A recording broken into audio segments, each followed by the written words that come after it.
And hello, my name is Dr. Carol Clark, and I'm the president of the International Transgender Certification Association. And today I'm with Omar Hassan, a trans man who has a really interesting story to tell. So he's going to start now and tell us something about his life and where he started from and how he got to where he is now.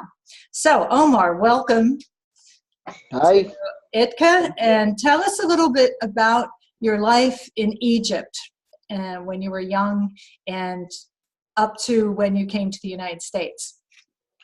Well, first, thank you for having me and thank you for listening to my story. It's a great pleasure and a great honor. My name is Omar. I was born in Egypt, raised there as a female until I was 26 years old. Um, I didn't know what was going on with me. I didn't know that I'm a trans man until I came here and I started my treatment with Dr. Carol. But I noticed that I was different since I was 8.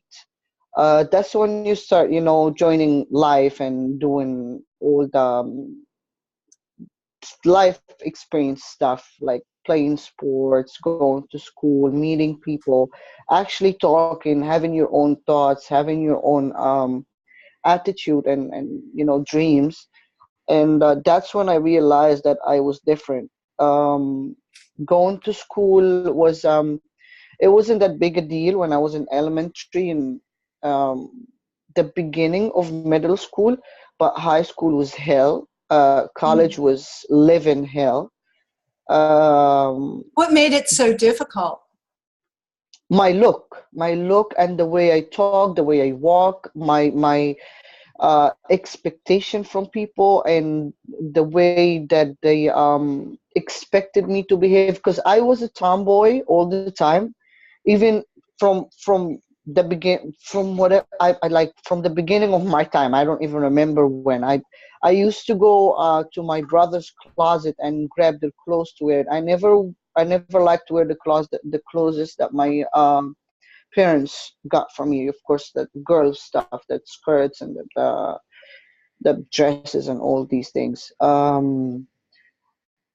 At school, elementary school, I remember very, very well. I was brilliant. I was very smart.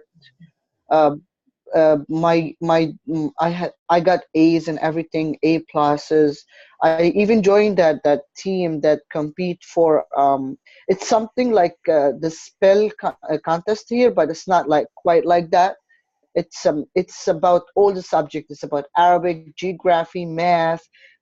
Math was my favorite subject, and I was like math Einstein. I was very smart. So you Um, really excelled at all your academic work, but it sounds like socially you were having difficulty because people were interacting with you as if you were a female, and that's how you had to present, and yet no, inside. but not yet. Not in elementary school. All this I'm saying, it was Oh, just okay. elementary school. Oh, Once I okay. hit middle school, that's when life hit me and I started dropping down in everything. My Mhm. education, my spirit, my communication with people. Because the more I grow, the more manly I look, and the Ah, more, yes, and the more masculine and manly I felt inside.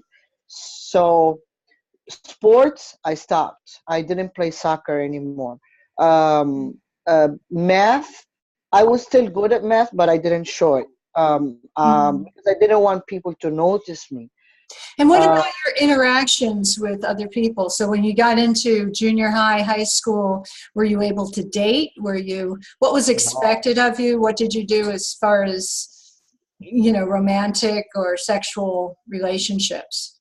Okay, mom. When you say junior high, that's middle school because Middle it's a school, little bit yeah. different there. Okay, Hmm. okay. Well, in junior high, I no, I was afraid to talk to people because the more I talk to people, the more they get to know about me, and that was scary. Mm. Uh, Dating, that's a no. That was a no, no, no. I did date one girl in middle school, but it was in secret. Nobody knew anything about it. And I don't know how can I describe this, but she was kind of lying to herself too. Like she was acting like my friend in front of everybody, but when me and her are alone, she was my girlfriend. She liked me that way. Um, So she was concerned that people would think of her as being a lesbian yes, because yes, you of course. appeared to be female. But she was really Yeah, attracted to you as a male. she was. She Uh-huh. was. Yeah, Okay. she never considered me as female. Uh, so that was the high school, the junior high or middle school. It wasn't like it wasn't that much interesting for me. So I moved up to high school, and that's when the serious life started. First, um, moving from middle school to high school, it was a big deal for me at summertime, the first year, because when you hit that level of life, you gotta be either or, female or male. You can't be in between. You cannot be a tomboy. Okay. Um, and by that time, I didn't have my period yet, so my mother was going crazy about it. She was very concerned. She wouldn't take me to a doctor, though. I don't know why. Um, So you being in an Egyptian Muslim culture, there it became very extreme to be in the gender to which you were assigned. There were yes. very clear and separate gender roles, gender that was imposed on you, and certain expectations of how you needed to behave. Yes, for That was more example, extreme than what we see here in the United States for the most part. yeah, yeah. Okay. Well, for example, I had to clean the house, my room, and my brother's room just because I was the girl. Mm-hmm. They didn't have to. It wasn't something that they had to do, or my mother pressed them about it. But me, it was like a duty, and if I don't do it, there was yelling, there was punishment, only because I was the girl. Mm. And what Yeah. expectations were placed on you for marriage in this culture? Well, that came later on when I hit my 20s. Mm-hmm. But I don't know, maybe because I was a little bit different, so they give me a space to find somebody, Mm. because they just wanted me to find somebody and show them, hey, I'm a girl. But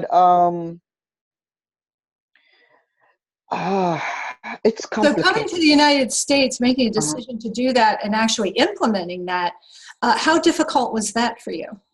Oh wow, that was my life achievement. That was like a war, and I won.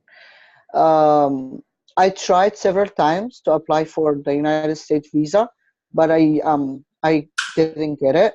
Um, 5 times to be exact, and the sixth time when I applied, I got it only because of my job that I had back there. It was like a royalty job. I worked for a very, very powerful man there, and they didn't ask me many questions. They just saw my job title in the application, and they gave me the visa right away. But I had to apply in kind of weird way. I applied as for a like a honeymoon visa. It was this man that he was my coworker, and he had a crush on me. I don't know why. Um, my parents were pushing me so hard to marry him, and I refused several times, and I kind of fought them several times, and I got spit in my face because of that. I got the disgusted face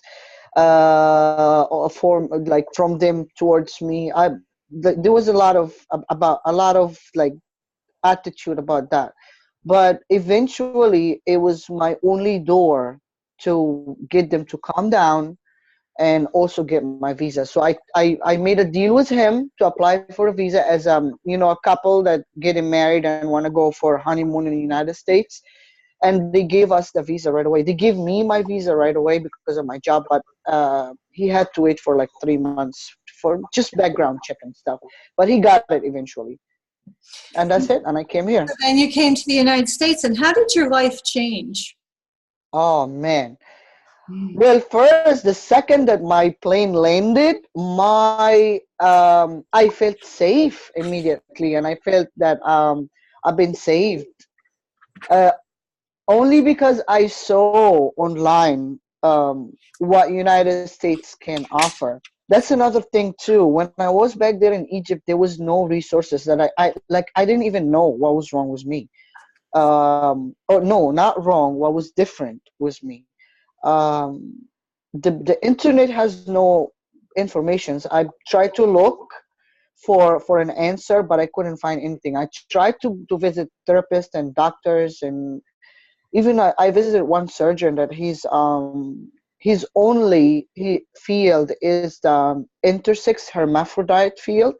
So he basically fixed the gender. If the person was born with both genders, he performed surgery and he fixed their gender.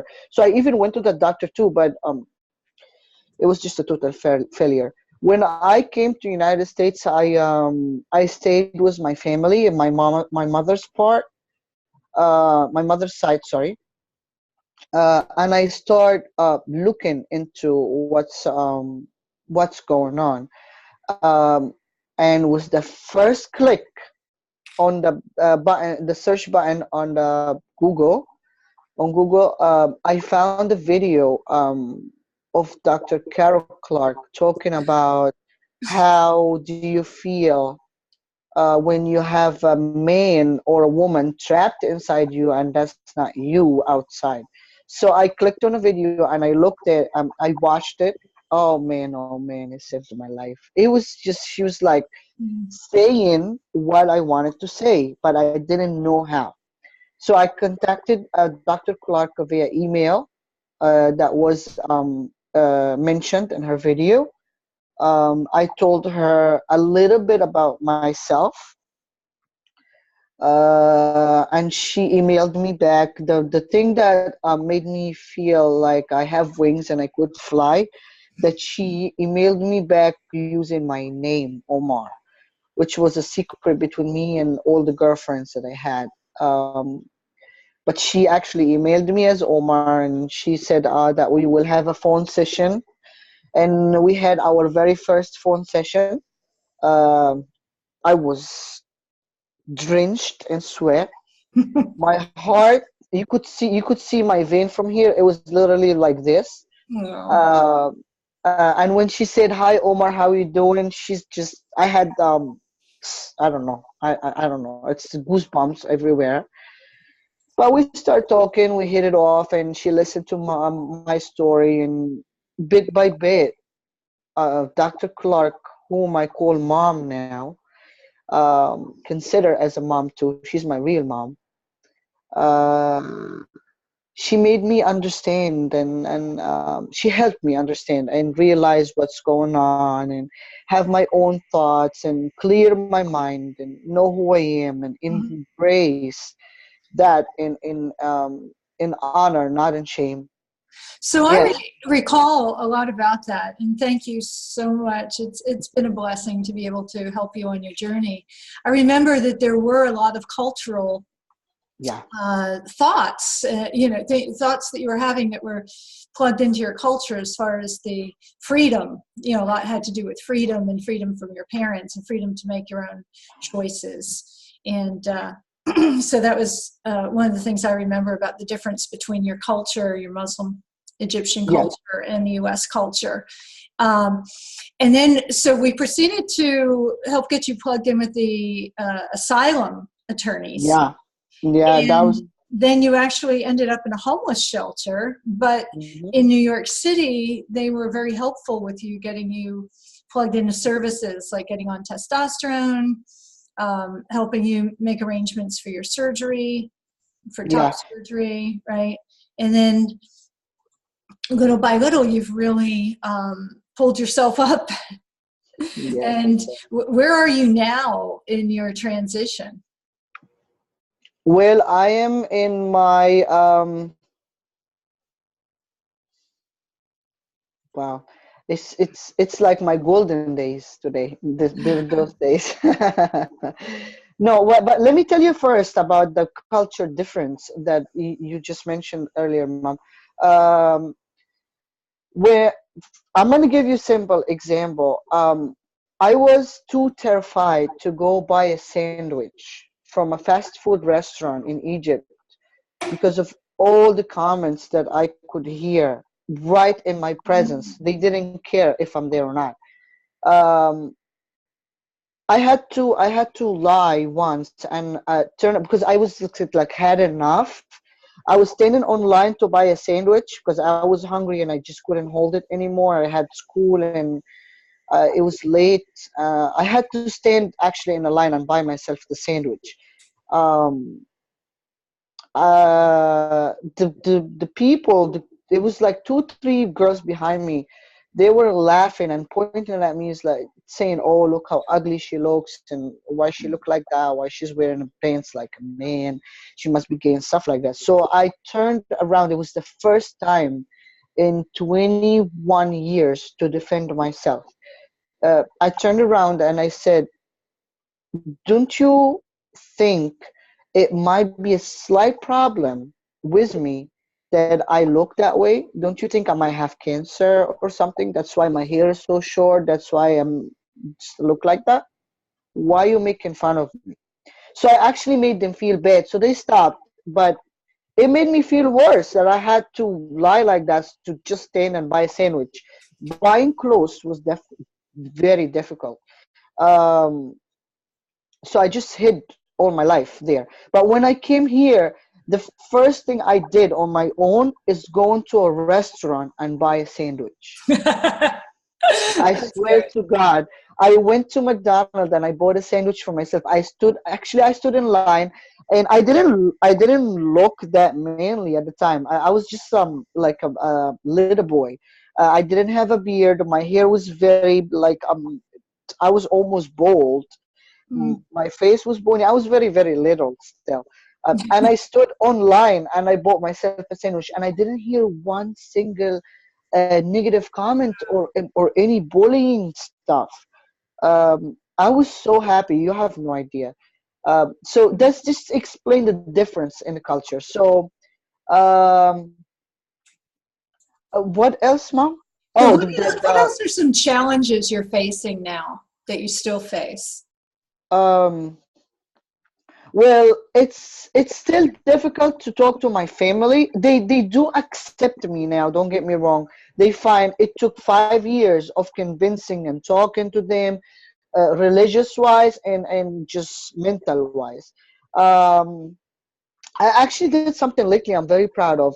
My mother usually when she talked to me in ways that I don't like, or for instance, she sent me a message lately saying she was crying, saying, "Oh my God, Amira." She called me was my female name, and she was very loud and clear. Don't do that surgery. Don't change yourself. Don't change yourself don't change yourself to a man. Don't get that surgery done. If you do it, you're gonna burn in hell because you can't change God creation. I saw this video on Facebook of a man that had this surgery done, and they cut pieces of his flesh on the thigh to make a penis, and he got depressed and he killed himself. So he's going to hell regardless because he killed himself, and he changed God creation. Blah blah blah blah. It was just a big 15 minutes message. It's just all depressing stuff. The old me would call her and just start yelling and screaming, "Why are you talking like this? You can't judge me like that!" And just scream, scream, scream. But I didn't do that. It was the first time I didn't do that. That was like 2 weeks ago. Um, I was actually calm. I was very calm. I was like, Omar, listen, you gotta understand. She's a mother. She basically lost a daughter, so you gotta be a little bit considerate. So I called her and I was like, Mother, why are you talking like that? What are you talking about? So I actually calmed her down and assured her that I'm okay. Therefore, she was also calm and understanding. She was just concerned. She was a concerned parent. She didn't want me to burn in hell, and she didn't want me to suffer, and Sure. she didn't want my body to be disformed, basically. So I kind of assured her that all these things, it's okay. I didn't do that surgery that you saw online. There is so many different surgeries, Mhm. and I already had a surgery. You don't have to worry about that.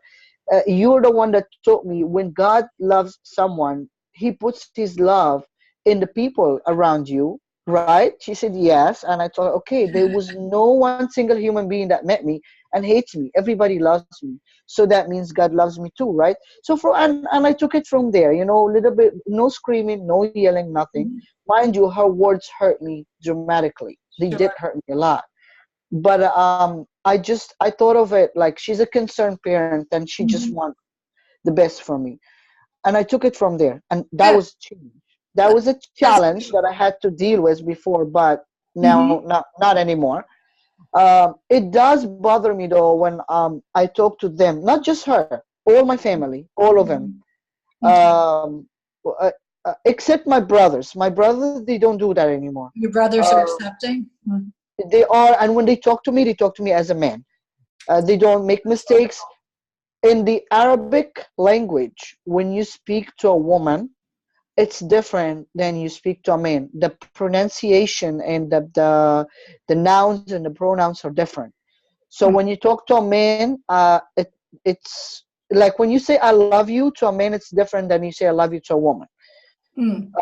So when my family speaks to me, sometimes they make mistakes and they address me as a woman, and it does bother me. It does. Not as much as it used to be because I'm very confident now of myself, but it still leaves just a little bit of a scar.